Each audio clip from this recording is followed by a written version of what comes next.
If you've just heard of this game or seen somebody playing it, you might have some questions like, what is it? How does it work? How do you even pronounce the name? Well, I'm Bear, and I'm here to help.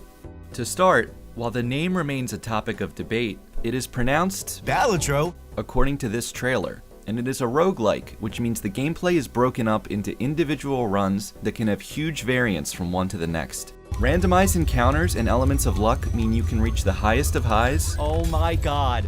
E14? and the lowest of lows. This is the luckiest run of my life. Spoke too soon. Balatro is poker themed, but you only need to know two things from poker.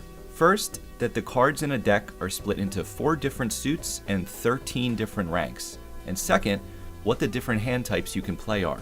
If you don't know these already, don't worry, you can pick it up very quickly. Balatro is played like this.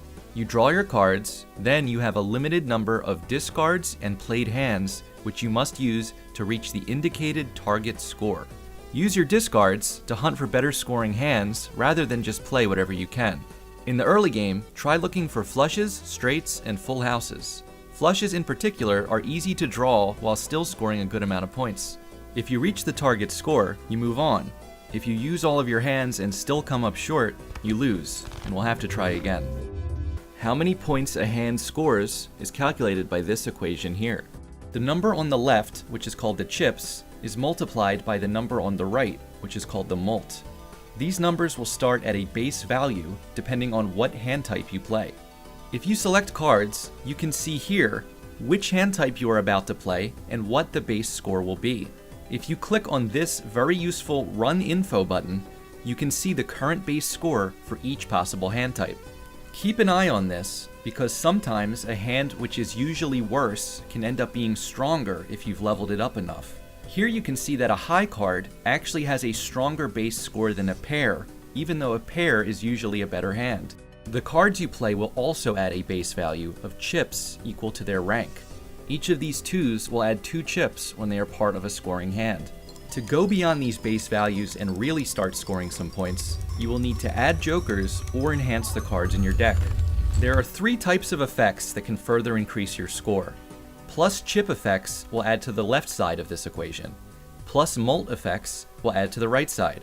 And X mult effects will multiply the number on the right side of this equation, which makes them generally the strongest effects in the game. But Balatro is not just about picking the right cards, it's also about using them correctly. To win, you will need to play to the strengths of whatever joker setup you have constructed. With this joker giving plus 10 mult to flushes, playing flushes should be your main focus, as they are going to be your highest scoring hand. And if you have any X-Mult jokers, make sure you keep them all the way to the right to maximize their value. Figuring out how many points your hands score will seem complicated at first, but you don't need to worry about trying to do the math. Just start playing and you'll develop a feel for what you can do to increase your score. Whoa! We did it! Your goal in Balatro is to make it through 8 stages called antes. Each ante is broken up into 3 parts: a small blind, a big blind, and a boss blind, which has an additional random effect that makes reaching the target score even trickier. Beating the boss blind is mandatory to move on, but the small and big blinds are optional.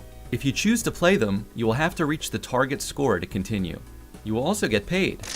You get a small amount of base income for winning, $1 for every leftover hand you didn't need to use, and $1 in interest for every $5 you were already holding. Maximizing this hand and interest money can really go a long way. Beating a blind means you also get to enter the shop. The shop is broken up into 3 sections, which will be randomly filled each time you enter. On the top is where you can buy jokers, to fill your empty joker slots and power up your deck. On the bottom left are vouchers, which cost $10 and can provide some major benefits. On the bottom right, you'll find a variety of booster packs.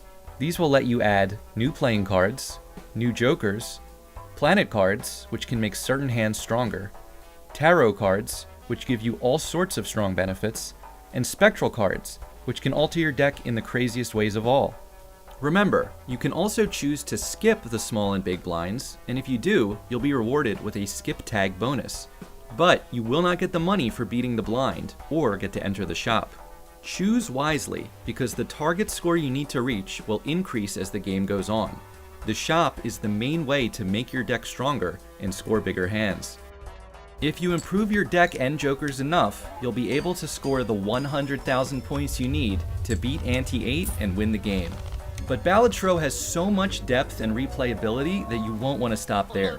There are 150 jokers to discover, 15 unique decks to try, 8 levels of difficulty, 20 challenge scenarios, and 100% reason to remember the name. Balatro! And if you're ever left unsatisfied after a win, you can always venture into endless mode and see just how far you can push the limits of your deck.